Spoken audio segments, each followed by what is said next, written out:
Hey there, thanks for joining me today. I am going to focus today on the challenges of going kind of round trip from Dorico into Cubase, Cubase into Dorico, back and forth, that sort of thing.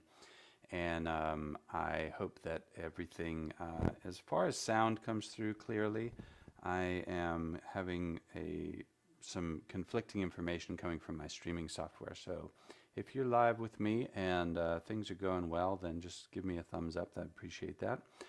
So let's start by talking a little bit about what the different options are here. We can basically now with Cubase 14 and recent updates, there's this ability to import and export Dorico projects from Cubase, but there definitely are some significant caveats there. Some of the more traditional approaches to integrating the two pieces of software are things that I think are workflows that I think still work best. And I'm going to show you how I go about this. So I'm going to take, for example, a sort of real life experience that I go through all the time, which is that there are certain things I like to notate because I like to see the vertical nature of my harmony and melodies, counterlines, and that sort of thing comes more naturally to me in notation. But there are other things that I love to do in Cubase, like maybe use phrase-based instruments or synths or instrumentation that is not traditional that you wouldn't normally notate, like a synth cutoff, something like that. So what I want to be able to do traditionally is get stuff out of whichever software I don't want to work in and work in the software I do want to work in, but then at some point, ultimately I need to get it all into Cubase because Cubase is the best mixing environment where you can really mix and master and do the production level stuff that you need to do. If you use the Dorico import and export so you can save projects, let me hop into my desktop here and just look at a couple of these examples. So if we're in Cubase and I've got this project open, I can now actually go to export a Dorico project. But I'm not going to generally do that. I guess if I had sketched something out in Cubase, I might do that. But most commonly, I've got a lot of things like in this example project, which is a trailer. There's so much stuff in here. There's whooshes and risers, and there's phrase-based instruments, there's synthesizers. I don't really want to export all of that as a Dorico project. However, there is a string section. So I've got this little section of strings right here in a folder, and I will just kind of basically show you what that looks like. If I were to bring it up in the score editor, this is what it looks like over here on the right. So it's a very basic part. What I'd like to do is maybe sketch this idea along with all the synths and all the pads and so on and so forth in Cubase, but then I want to get it into Dorico where I can really manipulate the score. For simple score editor changes, the new score editor in Cubase is fantastic, and I would do that. But I'm really good with the hotkeys in Dorico, so I can work a bit faster. There's also times when maybe I want to use some of the Dorico Pro features like exploding or condensing different notation, or putting multiple parts onto one multi-voice staff, or maybe even generating notes from chord symbols or generating chord symbols from notes. Some of those features that are really cool and unique to Dorico Pro, I want to use those in my workflow, and if there's a way to get that sort of super smooth bridge, then I can do that using these techniques that I'm going to outline. So exporting Dorico projects, honestly not that helpful for my workflow. So I have two other main options. One is I can work in terms of MIDI. Now MIDI has the nice advantage of it'll go everywhere. It'll go into Cubase or Dorico, but it'll go into any software that I use because MIDI is just a universal platform. Thank you so much, Nikki, for confirming that sound is good. I appreciate that. But then there's other advantages of using something like MusicXML, which carries much more information than MIDI. MIDI is really just going to be pitch, velocity, note length. But MusicXML can carry things like lyrics, it can carry chord symbols, it can carry dynamics, more articulation data, that sort of thing. So MusicXML is actually a really nice format to work in. And I'm going to show you how I do that and why XML works, but there are some caveats there, and I think I've arrived at a great workflow that makes doing that really smooth. So let's actually just look at this demonstration. I've got a project open here in Cubase. I'm going to see if I can... I'm not really getting good levels, unfortunately, in playback. That's one of the things that I unfortunately just have to ignore today. So you can see all these parts here, and you can see them as they're written in the score editor over on the right-hand side of my screen. And I originally started with this version of the bass and the violin twos. Okay, so violin 2 originally, let's go ahead and reselect those. So originally my bass line down here was, I don't know, a little chaotic, which tends to be the case when I write stuff in Cubase. And also my violin part up here in violin 2, I really wanted to add some more action because this is a trailer, so I wanted to use some more staccato sort of stuff. So what I do is I go ahead and I export, I select these MIDI parts, like so, and then I go to export, and I'm going to export, I could export a Dorico project here, and what that'll actually do is it will open up this Dorico project here, which has just my selected parts. It also has all this crazy stuff like keys, not time signature, but tempo changes, chord symbols. There's a lot of information here, so you just kind of ignore that.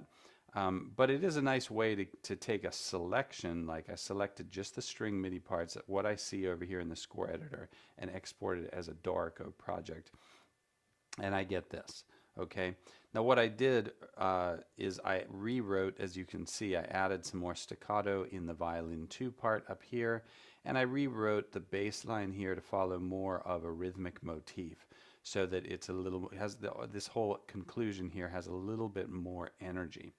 But then the question is, how do I get this back into Cubase? So if I export this as MIDI, the problem is that I can't export individual MIDI layouts. So in Cubase, or sorry, in Dorico, I made changes only to the basses and the violins. So I actually came down here and I create a new part, an add instrument part, and with that part selected over here, sorry, let me switch back to my desktop. So I come down here in Dorico, click this button to add a new part, instrument part layout. Up here I select that part, and then I can come over here and I can select cello, and now that cello is, or the celli is my celli part.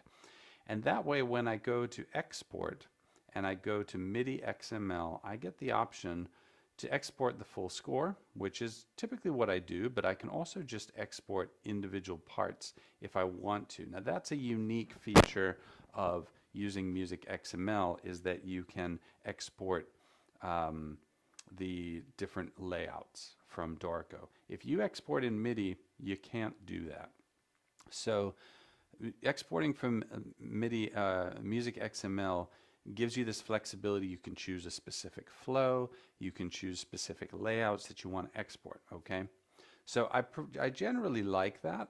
Sometimes I will just do the full score, especially in this case it's just the string section anyway, but maybe if I had a really ornate orchestration that I was working on here and it was the full orchestra and I got 17 or 25 different instruments, then I might go for individual layouts, and that option with MusicXML is really nice.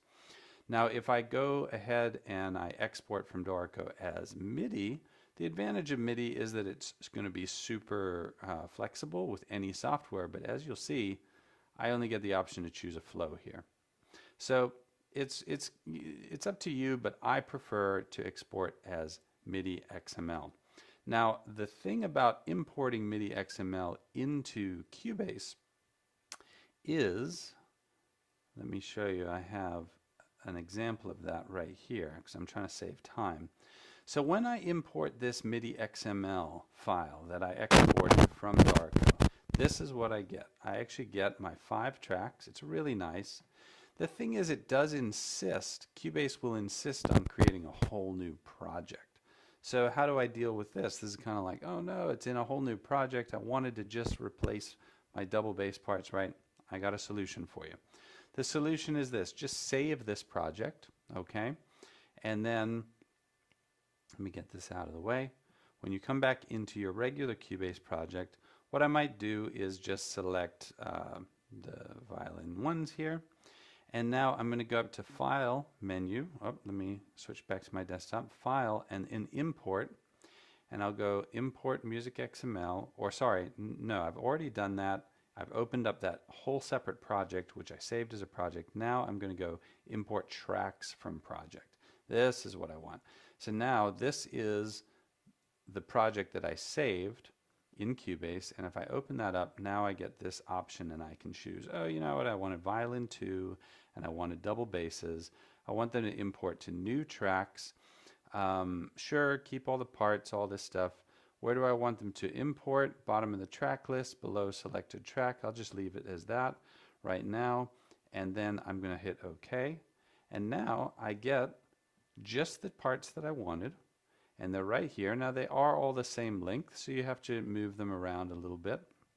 But what I'll tend to do is I'll say, oh, okay, I want to go to my violin part. I'm going to create a new track version here, and then I'll call this, you know, Cubase import. Maybe put a date on it, or, you know, something like that to help me tell what I did. Then I come and I drag my violin part on there, like so.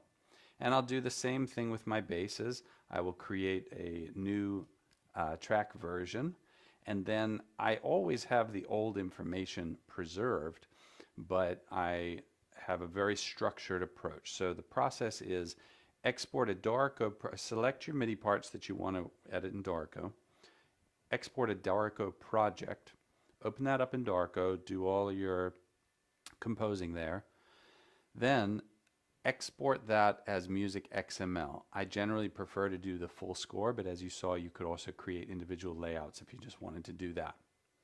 Next, open that MusicXML or import it in Cubase. It's going to create a new project, which you're going to save that project.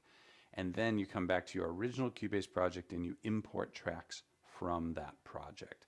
And that way you have everything in a very sort of tight and organized way. Use track versions to keep track of what's working, and what you changed, and it sort of functions as version control and documentation as well. Okay. Hey there, Jazz Dude. Thanks a lot for joining me. And Rich, thank you so much for joining me on here. And yeah, I see my audio and music's on one channel, and that's a little weird. I'm going to have to fix that for a future video. I recently updated my sound card without getting into it. I'm sure everybody can relate to the kinds of issues that that brings up. So anyway, I hope this outlines and gives a great framework for doing this. Let's talk a little bit about some use cases. So score visibility. In this case, I'm working on a trailer, and a lot of it is synth, a lot of it is sampled, but I do have a lot of orchestral elements, kind of an orchestral hybrid thing, and I knew that some of the stuff I had sketched orchestrally in Cubase just really didn't hold up. I didn't play consistent rhythmic motifs, that sort of thing. So I wanted to fix that, bring that all into Dorico to fix up. Another example, though, is film scoring, which when I do film scoring, the first step is to spot the video, to go through and set markers, for specific edits, specific cuts, specific moments where a mood has to be hit by the music. Doing that in Cubase is way more efficient. Cubase is extremely robust when it comes to film scoring, setting up markers, setting up tempo tracks, all that sort of stuff. So I would almost always start in Cubase, but then do my composing in Dorico, and then I might want to bring it back in because maybe part of my Cubase sketch I also use some synths or sampled instruments or whatever. Or maybe there's some other score that somebody wrote that I need to accompany, right? And I need to bring my notation from Dorico back in. So that's another example. Now I would say that you should consider using the score editor in Cubase. The score editor is great now, especially if you're coming from Dorico. You can just select the parts. You get a nice view over here in your score editor. There's a lot you can do in here, changing note lengths, moving the notes around. It's just that in the case of doing a bit more ornate or thoughtful multi-part notation, personally, I'm a lot quicker with my keyboard shortcuts in Dorico, so that's where I work. But the score editor is really worth a look, especially if there's just relatively minor tweaks. You don't want to go through this whole workflow. Caveats that you should keep in mind. This is the final part of this this lesson, okay? Because I know it's going pretty long. None of this preserves dynamics, okay? None of it preserves expression maps or articulations. Some of those articulation markings will persist if you use MusicXML, legato, staccato, common, things like that. If you're using custom playing techniques in Dorico, those are almost certainly not going to port over to Cubase. And when you get any articulations, even staccato and legato, the basics, into Cubase, it doesn't know what to do with that in terms of expression maps. So you do actually have to have an expression map in Cubase and in Dorico that are going to interpret those correctly. And that's just the way it is right now. So no dynamics really translating. You will get the cosmetic dynamics from Dorico importing into Cubase. You'll see it in the score editor, but it won't actually translate to any kind of dynamics. Velocity, of course, is being preserved. So if you're using velocity for your dynamics, that will be preserved. But if you're using written dynamics in Dorico with CC1, CC11, that's not going to be preserved here, no matter what you do. Okay. Custom articulations, like I said, not going to work out. Custom layouts might be finicky. Any changes that you made in engraving in Dorico, will probably require more tweaking. But I would not use the score editor in Cubase for your final engraving. Especially if you're a Dorico Pro owner. Dorico's, that's what Dorico's for, is engraving and getting your score to look absolutely perfect. Okay, so that's it for now. I just want to see there are no questions at this moment. Thank you so much, guys, for joining me today. This is a fascinating topic, and I'm sure that it'll generate questions. I hope that you'll post some questions in the comments because I'd like to cover this more and dive a little deeper into it, okay? Thank you so much. I will see you again next Tuesday and Thursday. These are my new scheduled days. I will be posting new things up next week, okay? Take care and have a great weekend. Thanks so much.